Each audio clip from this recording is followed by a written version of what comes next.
So, um, this boils back to, like you said, the misunderstanding of roles and the founder not being able to, carry the board along the right way. So, Mm, like I said, talked about delegation. This is very important, and this is why this is an ultimate fix. mm, When it comes to delegation, one is being delegated marketing, one is being delegated fundraising, and what happens? You go build your plan. Now you build a plan that shows the process, the materials needed, the people needed to execute, the budget. And then you come back to report that plan back to the board. This is what we are going to need to make this part of the organization work. This is the resources we're going to need. Then the board approves.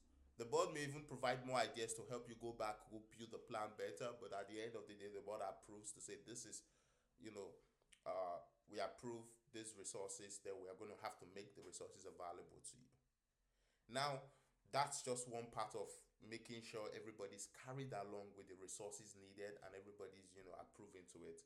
The second mm. part of it is the working sessions meeting, where you come back to report what's happening, the limitations, what has to be done. And then the board also galvanize support to say, yes, this is how we can help you. So that way, you're no longer pushing things down to committees. You're basically bringing it right where the decision has to be made. And then the decision Mm. is made. Except the board thinks, oh, we don't think we should spend on that area. Then, of course, the board has to find a way to make whatever that limitation happen without, spending. But that's why your board meetings need to be a working session and not just meetings where you get to just talk about, programs or because that's what most Okay. board meetings look like right now. So the idea of having board members, try to limit organizations is because they have been detached from the process. They've been detached from the results. They've been detached from. But when you work with these board members, you plan with them. Everybody now understands we need 200K to run this organization for the next 1 year. And from Mm-hmm. that 200K, we're most likely going to be giving the fundraising aspect of the organization 20K.